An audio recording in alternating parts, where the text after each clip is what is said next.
Today, we're going to take a look at some predictions for 2023 in the cannabis industry and see where the industry experts, putting that in air quotes, where they think the industry is going to go. This year, I've been finding that more and more it's difficult to get an understanding of where the industry is going because these aren't industry experts, they are subject matter experts. And so they're just telling you what they think. So, I interviewed a guy in the industry who was starting a event company, and I asked him, what's 2020 going to do? And he said, "Oh, we're going to have events." Well, obviously, he didn't know COVID was going to happen. There would be zero events, but that's kind of the problem with this and where we're at. So that's why I brought on Jesse Redmond, founder and managing partner of Higher Calling, a consulting firm, and also author on Green Giants. So him and I kind of break this down and give you guys a better understanding of where we think the industry is going to go from year after year. I will note that it is interesting that, back in 2019, not many people knew what was going to happen, or they were all on the same page. And now I've had to create a random or miscellaneous category because everybody has their own opinions. They don't really know what's going on. And it's been kind of interesting. Again, it's more of subject matter experts rather than industry experts. And so that's why some of these things are really all over the map. And you've seen that the categories have gotten wider and more. So instead of 7, there's like 12 different categories. And everyone thinks legalization or something political is going to happen, or, whatever's in their own little bubble. So Jesse and I are going to break that down. We're going to pop these bubbles and tell you where we think the industry is going to go. All of that coming up. It's only entertainment. Welcome back to the Talking Hedge. I'm Josh Kincaid, capital markets analyst and host of your Cannabis Business Podcast. All right, back with us is Jesse Redmond. Appreciate you being back on the Talking Hedge. Thank you for having me. Yeah. So let's take a look at 2023 crystal ball predictions. We're going to try and rub some brain cells together, figure out what the industry is thinking, what they're going to do. But first off, I kind of want to take a look at some previous crystal ball predictions. And so what I've done over the last few years here is really kind of taking a look at maybe like a dozen different industry publications and then categorize them and kind of aggregate them into what the industry thinks is going to happen. So the green on the screen that you're seeing is different publications guessing that there's going to be some kind of regulation or legalization or something to that degree. And so once I add all those together, 1 out of 5 was on that same mind frame of like something political or legal or regulatory was going to happen. But price and profit back in 2020, this is before COVID. Obviously, this is kind of when the economy was starting to shake without blaming COVID. Also during Vapegate, so that made number 4. But again, price and profit was about 24%. Cannabis lounges, I pulled that out from the legal and regulatory political landscape because there were so many people at 16%. And then we've got cannabinoids at almost 12. CBD is really big because of the farm bill at almost 11%. And then some kind of like medical education concerns, which was really kind of around Vapegate. Do you got any opinions, Jesse, about like what was happening late 2019, maybe what they got right or wrong during 2020? So was price or profit? What does that mean when it just says price or profit? Yeah. So price and profit was really about companies that wanted to see valuations come back up. They wanted to see, they were mentioning that the price and revenue were struggling. They were anticipating price declines and that the publicly traded stocks needed to reflect a more profitable environment. So there was really a focus on the wholesale price as well as the stock price and the profit that these companies needed to make in order to live another day. Yeah, so I think that's still a good one. I think if you look back to 2020, since then we've seen a ton of price compression, and I think we're starting to see people focus more on margins and less on growth. And so I think that's a good one. I think that's still in play and maybe as important as ever. The legal one is super frustrating, right, Josh? I mean, Yep. That's the one where, especially around this time where we had the Democratic sweep and we thought we were going to maybe see some campaign promises fulfilled. We thought at least I thought we'd have safe banking at least by now. Safe banking seemed like almost like a gimme back then, and we've gotten absolutely nothing. And I don't think that's the reason a lot of companies are necessarily struggling, but I think that's really important from an investor interest and participation perspective.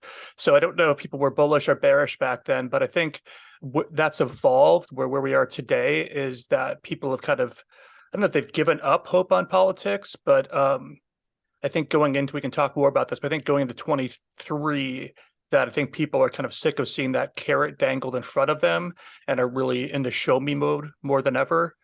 Consumption lounges, I guess. I mean, to me, that's just not a needle mover. Like a cool thing, maybe it advances the culture. Maybe that works in places like Vegas or touristy spots in LA. But we have a couple of those where I live, and I just don't see the use case that much with those. Maybe I'm too old for it, but if I'm going to have some cannabis, I'll have it, by myself to relax. I'll have it with friends to hang out. But the idea of going to a public place, taking a bunch of dabs, figuring out how to get home, being super stoned in an unknown environments. Maybe I just haven't been to the right ones, but I don't totally get the cannabis lounge thing. I think there is a place for that, but I don't consider that a real game breaker. Mhm. And then I'll just jump to number 6, which is CBD. Back when I ran a medical collective, we carried some CBD products, and they never sold for us. I introduced those to hundreds of people. I gave away free CBD pre-rolls. We had tinctures, we had isolate, we had everything. And only I found if you have a specific medical issue where CBD is helpful. And to be clear, I think CBD is a real thing. My dad uses it for chronic pain. People use it for anxiety. It can help with sleep. So totally a valid medicine. But just in terms of a category, CBD is so cheap these days for reasons we don't have to fully go into, but there's this huge supply of CBD. It's grown super cheaply at big outdoor farms, and it just kind of never took off. So I don't know if people thought CBD back then was going to be a bigger thing, but I think CBD to me as a category has been a bit of a disappointment.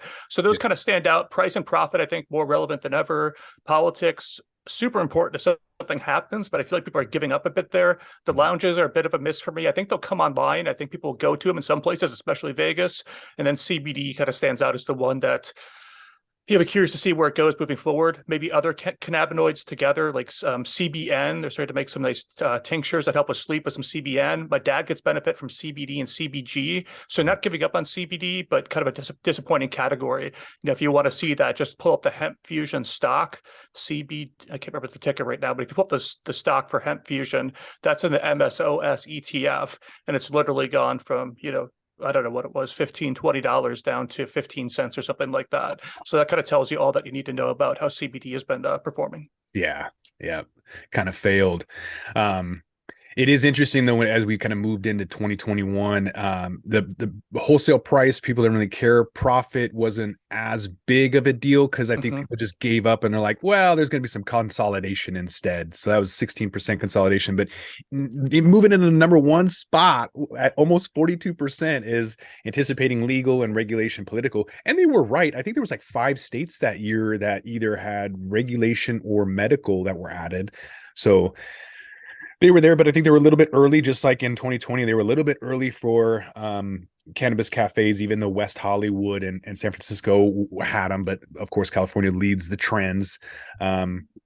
Still anticipating CBD in 2021. They didn't realize that was going to be a flop. And, I think Constellation sold their CBD beverage unit and CBN. To your point, I use CBG for inflammation. I love that. Use it almost every day. Number 5 is 11% at demand. And I think we were kind of thinking that COVID was going to be, that demand was going to be there forever. Maybe with international expansion, they were looking at cookies and like, yeah, everybody's going to do that. And with investment surging, that was maybe a little bit early. Only 5.5% thought that investment was going to surge. Maybe looking at consolidation and some of those opportunities with distressed assets, but kind of a lot of losers on this prediction one as well. Yeah, the biggest one obviously here is legal regulation and political, and that just shows you how much that's mattered to investors, right? We've been kind of desperate for a catalyst, and I think we can talk about it, but I think that's why this fall has been so brutal. Is not only did we feel like we had a good crack at safe banking, but we really had a big run up where it seemed like all the Twitter pundits and all the sell side banks were at 75%, 65%, some 80% on getting something done this year, and so whether it's you can take the meme of Lucy pulling away the football, and that just seems like what we see over and over again on that side. So I'll be curious this year to see if people still put that one so high. But yeah, that's been a big miss. Yeah, absolutely. Kind of just putting these side by side and looking at kind of how they've been shifting as time goes on. Price kind of moved down. People didn't really care about profit. Political kind of moving up. Vapegate was done. Cannabis lounges was a little bit too early, but they do come back in 2022. They're back. And I think maybe the people, what they want to see is kind of the window into the soul of the community to allow this for people to consume, just like a bar. You know, people go and get drunk at a bar. They want to listen to live music. They want to hang out. They want to relax and socialize. So I think if they can monetize at all levels and offer food and everything and just make it just like a bar, consumption lounges could do well. But I think that, again, they're too early on this. Vegas is coming out, obviously California, still a Class C felony in Washington State. But I think another thing that we're looking at is a random or miscellaneous category at number 10 on this list, because as we'll see, this list kind of gets bigger and bigger. And I think that's because people just don't really know what's going to happen. They're looking at branding and brands, and that, I think that's more of a as we more mature in the industry, we're figuring out what we want. And that came from what's the highest THC at the lowest price point down to finally figuring out what we actually want. Having come back from MJ BizCon, I don't really see a whole lot of new product innovations, but a lot of this stuff is maybe too early, like small business over MSOs and banking. I think the industry is a little bit too eager in what they want to see versus the reality. Yeah, I think there's one thing that I've learned in cannabis, and you think you know it when you go into it because everyone tells you, but until you're really in it, you don't fully understand. Everything takes longer than you expect and costs more money to get done than you expect. And even what somebody tells you that, you think you've put it in your mind, given it an extra 6 months or a year, you can see from these predictions that I don't think they're necessarily wrong. I just think that they're early in a lot of cases. And so, yeah, everything's taking longer than you would expect to happen. The D8 one is a little bit interesting on the bottom there. Yeah. Especially when you even go a step further, you look at Minnesota, right, where they have the hemp-derived Delta 9 that they quote unquote accidentally put into the legislation. So now I'm originally from Minnesota, so I have a lot of friends still back there, and you may know this, Josh, but you can go into a bar and get a beer or a THC seltzer on tap. And I think they're fairly low dose. I want to say like 5 milligrams or something like that. But you have a choice between beer or THC seltzer, which I like better than strictly a consumption lounge, because I think that kind of frames it a little bit better, where everybody can choose their own, their preferred head change, whether they want the beer or they want the cannabis. Also in grocery stores or gas stations, you can buy these hemp-derived Delta 9 edibles that are 5 milligrams each, 10 per pack, so 50 milligram cap on those. But literally checking out at the grocery store, you can pick those up. And I think that's going to expedite legalization in Minnesota, along with the political scene there, which it's fairly democratic, which usually leads to faster legalization, though not always.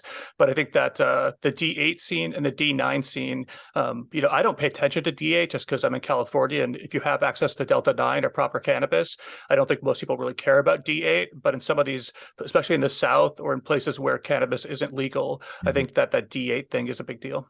Yeah. And like people like Oregon and there's other states, Washington, that have written into law not allowing it. So kind of a short-lived situation, I think. Yeah, a lot of these things are too early, but like I say with finance, there's a pending collapse in the financial industry. Even just because I said it early doesn't mean I'm wrong. Right. But just like this list, a lot of these guys, a lot of these crystal ball predictions are a little bit too early. So for 2023, it's probably going to be more of the same. Again, these are industry predictions that publications are anticipating, and so I think it's just going to be another just reshuffling of the same stuff. I think they'll probably anticipate some kind of banking or more states to come on board. Obviously, more capitulation. A lot of lounges are going to come on. We're seeing a lot of that price compression. Maybe stock price and profit is going to be important. Branding, all of the same stuff. I think it's just at a different order. What's your crystal ball prediction, Jesse? What are you looking at? So I think that I feel like this year is maybe too obvious, which is maybe why I think we get some surprise as markets. Sometimes when everyone thinks something is the consensus or is obviously going to happen, that's when you see surprises. Yeah. And it seems like the recipe for this year, I don't want to call it simple, but a kind of a consensus view, which I tend to agree with, is that in terms of the US cannabis scene, I think that scale, size, balance sheet, and moving towards cash flow or profitability are really huge things. And so I think, if you look at the top five, that's going to favor names like, GTI, I think is clearly best in class when you put those metrics together. People like Curaleaf, Trulieve, I feel like used to sit in that seat, but with that Harvest acquisition, that's dug into their profitability quite a bit. But those types of names, I think people are pretty bullish on. Moving into some of the smaller ones, I think people are more concerned, and the stock price reflects this, with a name like Air, for example, which spent a lot of money, borrowed a lot of money to do acquisitions and to build out new stores in new states. And as they've done that, especially in places like Mass, you've seen, pricing come down so much that they have continually missed revenue expectations. At the same time, they have a ton of debt on their balance sheet, and interest expenses only go up.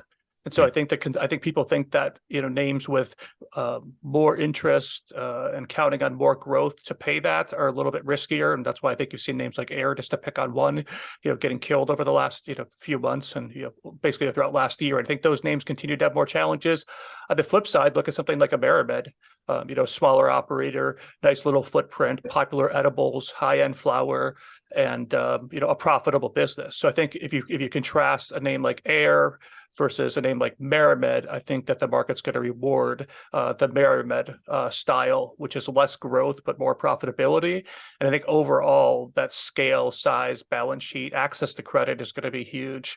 So I think you do okay this year, just kind of focusing on the top five, pick three or top five that you like, or look at the top 10, pick your favorite five and focus on balance sheet profitability and access to credit with no near-term maturities, I think are things that will be helpful. I'd move federal decriminalization and legalization, way down the list. I'm totally open and hoping for a positive surprise there. But if we didn't get it this year, this year wasn't about so much decriminalization or legalization, but more about safe banking. And I feel like if we didn't get that going into the lame duck period here, Schumer just came out and said now it's a 23 priority. But how many times are we going to believe that guy? How many times are we going to believe Congress, period? So to me, I'm just not even focused at all on decriminalization or legalization. My plan is to expect a difficult environment, expect inflation, expect interest rates, expect a recession, expect further pricing pressure, expect a really difficult operating environment, and focus on the types of businesses that can excel or survive during that period. And they talk a lot about the tier ones and some of the bigger tier twos building a bigger moat during this period, which I think is probably true. If everyone struggles, I think the smaller, more debt-laden operators struggle the most. So I think we'll see more differentiation between types of businesses, size, scale, and balance sheet. I think consolidation is definitely in play. I'd look at a business like Ascend as a real candidate. If I were to make a prediction, I'd say Ascend gets bought this year. I say that because they don't have a CEO after Abner, stepped down or was actually kind of promoted to executive chairman, but is no longer CEO.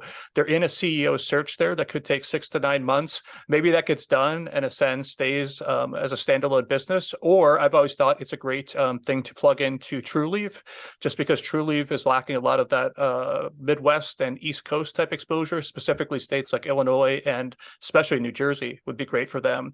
And Kim is a strong CEO, and she could step in and be CEO of that combined business and kind of solve a couple of problems in one there for both companies. So then consolidation is definitely on the table. Maramed, sadly, Bob passed away, right? Oh, no, I didn't hear about that. Yeah. Oh, wow. About 10 days ago. Oh, damn. Yeah. So a real bummer there. Bob was, I think you interviewed Bob on CEO interviews. I've talked to Bob Fireman a few times. Yeah. He Yeah. didn't seem in bad health or nothing. That's surprising. That's too bad. Yeah, I didn't dig into the cause, if it was an accident or if he had an underlying condition that got him. But yeah, so Bob passed away. And so now they're without a CEO. And so anytime somebody's a business that's kind of in that tier 2, tier 3 range and lacking leadership, I think especially profitable at this point, I think, that could be attractive to somebody else. So I think more consolidation. probably happens. On the product side, I think we previously talked about moving towards more convenience with products, and I think that's going to continue to be the trend. Just more and more, I'm seeing these pre-rolls. We talked about that a bit too, but one thing that's big out here are back in the day, you used to get about a 1 gram joint, right? And that was cool if you wanted to smoke with a friend, or if you wanted to, take a whole gram down yourself and be brave. There's room for that. But a lot of stuff I'm seeing now are like 10 packs of 0.35s, for example, our popular form factor out here. You get 10 of those in a jar, and you can take that down yourself. And especially in this post-COVID era, where maybe we're not sharing quite as much as we used to. It's kind of a habit that's gotten baked into us. Those work pretty well. Yeah. I think vapes continue to get bigger. Live resin, live rosin, moving away from the cheaper distillate form factor. So I think a move towards convenience still happens. Yeah. And the other one on here that I think is going to be big is hitting price points. So for a while, the trend was like to do a Verano move and focus on high-end flower, thinking that had better margins, and that was what people wanted. And I still think that's true in most environments, but I think in a recession with pricing pressure and inflation and everybody spending more on gas and food, that the trade down effect is a very real thing. And so I think people doing the good, better, best thing, where they could hit a few different price points. If somebody says, well, I've got $50, I could get one really good eighth, or I could get a decent quarter, I think a lot of people are going to move towards spending that $50 and getting a little more flower that might not be quite as top shelf. So I think that trade down effect and capitalizing on that with good, better, best is something that we'll see. Then the last one I'll throw out there is with edibles and drinks, people favoring these nano emulsion technologies, which lead to this rapid onset effect, where the edible might hit you in 30 minutes and last a few hours, rather than taking 90 minutes to hit and lasting 5 or 6 hours. Mm-hmm. And that happens in beverages and also in a lot of edibles now in California. So I think that's a trend we'll continue to see. Mm-hmm. Yep. I'm looking at automation. I think that price pricing is going to continue to come down, and a lot of pressure on that from inflation and just everything else. And so with automation, you're going to see a lot more of those dog walker little pre-rolls running around, putting even more pressure on people who aren't taking advantage of, either first mover advantages or opportunities to get capital to borrow, whatever it takes. Otherwise, we're going to see a lot more consolidation, I think, with that. So. Yeah, and number 9, I'll just touch on quickly as well. I followed what's going on in Germany quite a bit. I was working on a couple deals over there, and then also with Cureleaf, they've been active in Germany. I'll be curious to see how that plays out. I think people are thinking that maybe that's more of a kind of a 24 thing, but especially with the U.S. being more challenging, once that does turn on, I think that'll be pretty exciting for some folks. And especially I keep an eye on the German market, and maybe as the German market goes, kind of like as states legalize here, that'll motivate other neighboring countries, kind of like it does with neighboring states, to turn on. So I think we're early, and I wouldn't be surprised if we get nothing much internationally in 23, but 24, 25, I think could be kind of a cool couple of years for international expansion. Random question, Jesse. Ghana just defaulted on their national debt. Do you think that they're going to have to legalize cannabis? That's one way to help. And that's one reason I stay so bullish on the state-led growth story, is even if a state or country, quote unquote, doesn't want it and it doesn't suit their political leanings, the fact that you can get, that's a way to get revenue, which everyone wants more revenue these days. Everyone wants to collect more taxes to do more stuff with. Mm-hmm. So I get that you're kind of joking around there, but I think that as places struggle, they can, cannabis is one thing that they can legalize, slap a tax on, and get some more money. So I think that's one thing that'll continue to help us. All right. Well, I guess we're gonna have to wait and see if these predictions add up. We'll have to come back to the Talking Hedge and find out, I guess. But with that, I think we're gonna roll this one up. So I want to thank my guest, Jesse Redmond, who's with Higher Learning. Where can they find you at, Jesse? Yeah, so my website is greengiants.net. And if you want to follow me on Twitter, it's at Jesse Redmond, JESSEREDMOND. And thanks, Josh, for having me. Happy to come back anytime. Yeah, I appreciate it. All right, I'm Josh Kincaid. This is the Talking Hedge. Don't forget to like, share, and subscribe, or don't, and I'm out. Don't forget to smash that like button on your way out and check out these other videos that we've got.